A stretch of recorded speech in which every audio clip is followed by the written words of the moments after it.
ആളുകൾ ഈ ഭക്തിയുടെ പേരിലായാലും ആരോഗ്യത്തിന്റെ പേരിലാണെങ്കിലും വിദ്യാഭ്യാസത്തിന്റെ പേരിലാണെങ്കിലും എത്ര പൈസ വേണമെങ്കിലും ചെലവാക്കാനായിട്ട് തയ്യാറാണ്. ഈ ഒരു കാര്യം മനസ്സിലാക്കിയ കോഴിക്കോട് സ്വദേശിയായിട്ടുള്ള ജസ്ന സലീം എന്ന് പറയുന്ന ഒരു ലേഡി കഴിഞ്ഞ കുറേ വർഷങ്ങളായിട്ട് കൃഷ്ണ ഭക്ത എന്ന് പറയുന്ന ഒരു ലേബലിൽ ഭക്തന്മാരെ പറ്റിച്ചുകൊണ്ട് കുറെ കാശുണ്ടാക്കുന്നുണ്ടായിരുന്നു. എന്നാൽ ഇന്ന് ആ സ്ത്രീയുടെ കള്ളത്തരം എല്ലാവരും തിരിച്ചറിഞ്ഞിരിക്കുകയാണ്. ഇനി അധിക കാലം ആ സ്ത്രീക്ക് കൃഷ്ണഭക്ത എന്നുള്ള ഒരു ലേബലിൽ പിടിച്ചു നിൽക്കാനായിട്ട് സാധിക്കില്ല. കാരണം അവളുടെ കള്ളത്തരം ഇപ്പോൾ കോടതി തിരിച്ചറിഞ്ഞിരിക്കുകയാണ്. കോടതി ഇപ്പോൾ കേസ് എടുത്തിരിക്കുകയാണ്. എന്തിനാണെന്ന് വെച്ചിട്ടുണ്ടെങ്കിൽ കലാപാഹ്വാനത്തിനായിട്ടാണ് കേസ് എടുത്തിരിക്കുന്നത്. കഴിഞ്ഞ മാസം അവസാനത്തോടുകൂടി ഈ ക്ഷേത്രത്തിന്റെ വടക്കേ നടയിലുള്ള ബാങ്കിന്റെ ഈ കാണിക്കയ്ക്ക് മുകളിലെ കൃഷ്ണ വിഗ്രഹത്തിൽ ഒരു മാല ചാർത്തിക്കൊണ്ട് വീണ്ടും ഒരു വീഡിയോ ചിത്രീകരിച്ച് അത് സോഷ്യൽ മീഡിയ വഴി പങ്കുവെക്കുകയും ചെയ്തിരുന്നു. വീണ്ടും ഇങ്ങനെ ആവർത്തിച്ചതിനെ തുടർന്ന് ഗുരുവായൂർ ദേവസ്വം ബോർഡ് തന്നെ പോലീസിൽ, അതായത് ഗുരുവായൂർ ടെമ്പിൾ പോലീസിൽ ഒരു പരാതി നൽകി.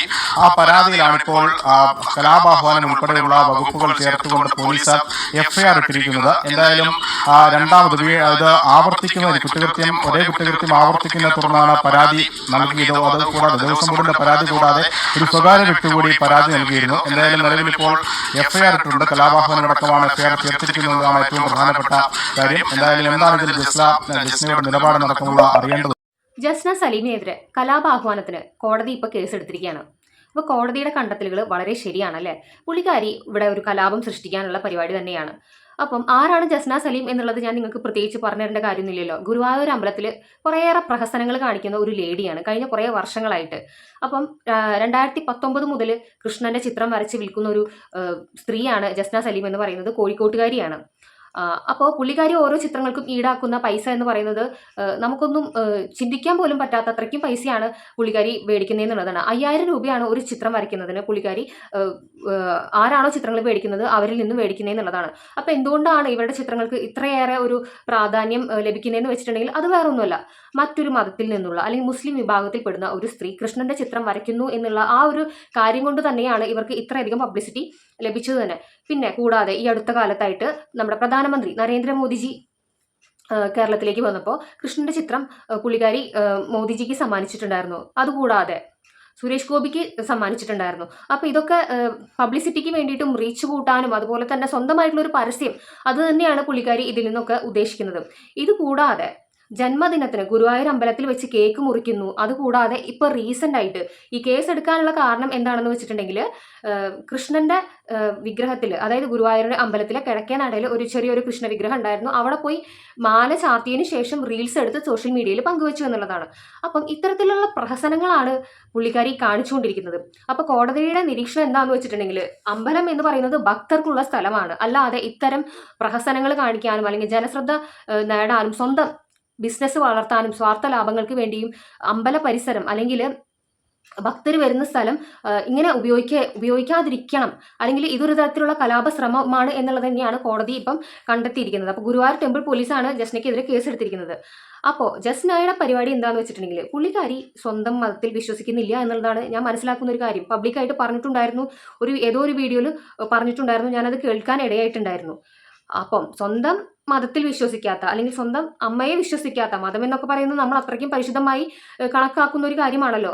അപ്പോൾ സ്വന്തം അമ്മയെ വിശ്വസിക്കാത്ത ഒരാൾ മറ്റൊരു മതത്തെ എങ്ങനെയാണ് വിശ്വസിക്കുക? അപ്പോൾ പുള്ളിക്കാരുടെ ഈ ഒരു വിശ്വാസം അല്ലെങ്കിൽ കൃഷ്ണ ഭക്ത എന്ന് പറയുന്ന ആ ഒരു ലേബല് അത്രത്തോളം ശരിയാണ് അല്ലെങ്കിൽ വിശ്വാസത്തോട് കൂടിയുള്ള ഒരു കാര്യമാണ് എന്നുള്ളത് എനിക്ക് പേഴ്സണലി തോന്നുന്നില്ല എന്നുള്ളതാണ്. കാരണം അത്രത്തോളം ഭക്തിയുള്ള ഒരാളാണെന്നുണ്ടെങ്കിൽ റീൽസ് എടുക്കേണ്ട കാര്യമൊന്നുമില്ല അല്ലേ, ചിത്രം വരച്ച് വിറ്റോട്ടെ, അപ്പം അതിന് കുഴപ്പമൊന്നുമില്ല. ഇത് നിരന്തരമായി ഗുരുവായൂർ അമ്പലത്തിൽ പോയിട്ട് ഓരോരോ പ്രശ്നങ്ങൾ ഉണ്ടാക്കുക, എന്നിട്ട് ജനശ്രദ്ധ പിടിച്ചു പറ്റുക എന്നുള്ളതാണ് ഒരു സ്ഥിരം പരിപാടി എന്ന് പറയുന്നത്.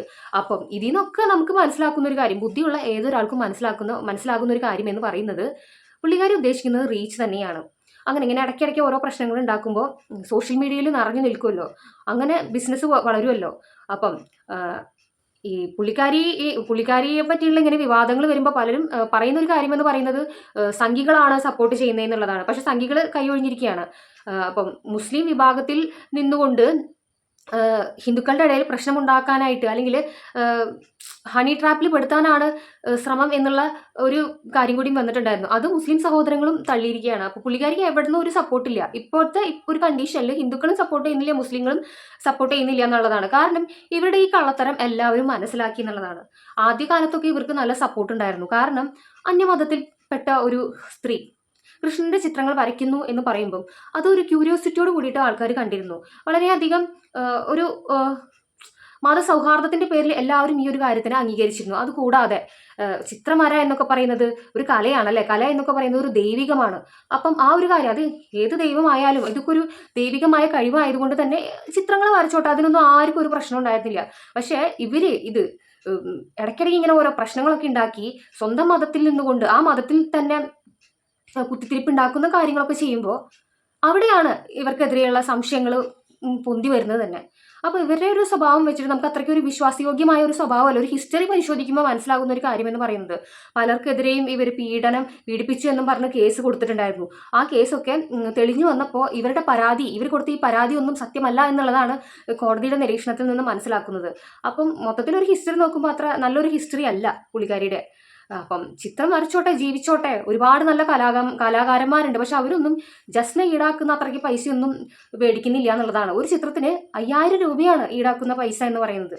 അപ്പം സ്വന്തം ബിസിനസ് വളർത്താൻ വേണ്ടിയിട്ടാണ്, എപ്പോഴും ഇങ്ങനെ ജനശ്രദ്ധ ആകർഷിക്കാൻ വേണ്ടിയിട്ടാണ് ഇത്തരം കാര്യങ്ങളൊക്കെ ചെയ്യുന്നതെന്നുള്ളതാണ്.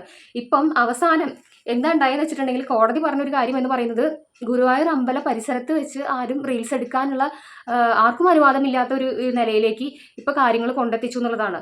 അല്ലെങ്കിൽ ഗുരുവായൂർ അമ്പലത്തിൽ വെച്ച് പലരും റീൽസ് എടുത്തിരുന്നു അല്ലേ, അതുപോലെ തന്നെ അമ്പലവുമായി ബന്ധപ്പെട്ടിട്ടുള്ള റീൽസാണ് പലരും ചെയ്തിരുന്നത്. ഇപ്പം അത്തരം കാര്യങ്ങൾക്ക് പോലും ഒരു വിലക്ക് വന്നു എന്നുള്ളതാണ്. എന്തൊരു കഷ്ടമാണല്ലേ, അല്ലാത്തൊരു കാര്യം തന്നെയാണ്. അപ്പം ജസ്നയെ പോലുള്ള ഉഡായിപ്പുകളെ എന്തെങ്കിലും ഒരു കാലത്ത് എല്ലാവരും തിരിച്ചറിയുമെന്നുള്ളതാണ് ഈ ഒരു സംഭവത്തിൽ നിന്ന് മനസ്സിലാകുന്നത്. ദൈവം, അതുപോലെ തന്നെ മതം, ആരോഗ്യം, അതുപോലെ തന്നെ വിദ്യാഭ്യാസം, ഈ 3 മേഖലകളിൽ നിന്നുകൊണ്ട് തന്നെയാണ് ഏറ്റവും കൂടുതൽ പൈസ ഉണ്ടാക്കാൻ പറ്റുന്നത് എന്നൊരു കാര്യം ജസ്നയ്ക്ക് മനസ്സിലായി എന്നുള്ളതാണ്. അപ്പോൾ ഈ 3 ജസ്ന സെലക്ട് ചെയ്തത് മതമാണ്. അപ്പോൾ വെറും പ്രാഥമിക വിദ്യാഭ്യാസം മാത്രമേ ജസ്നയ്ക്ക് ഉള്ളൂ എന്നുള്ളതാണ് മനസ്സിലാക്കാൻ സാധിച്ചത്. അപ്പം നല്ല ബുദ്ധിയുണ്ട്, നല്ല കുരുട്ടുബുദ്ധിയാണ് എന്ന് വേണമെങ്കിൽ നമുക്ക് മനസ്സിലാക്കാം. അപ്പോൾ എന്തെങ്കിലും ആയിക്കോട്ടെ, പൈസ ഉണ്ടാക്കാനും ജീവിക്കാനും വേണ്ടിയിട്ടല്ലേ. പക്ഷേ ഇതിനൊക്കെ ഒരു പരിധിയുണ്ട്. ആ പരിധി കടന്നപ്പോൾ ഇപ്പൊ ജസ്നയെ എല്ലാവരും തിരിച്ചറിഞ്ഞു എന്നുള്ളതാണ്. അപ്പൊ മതം വിറ്റ് കാശാക്കാനുള്ള പരിപാടി ഇനി മുന്നോട്ട് പോവില്ല. ഇതുവരെയും ജസ്ന പൈസ ഉണ്ടാക്കി.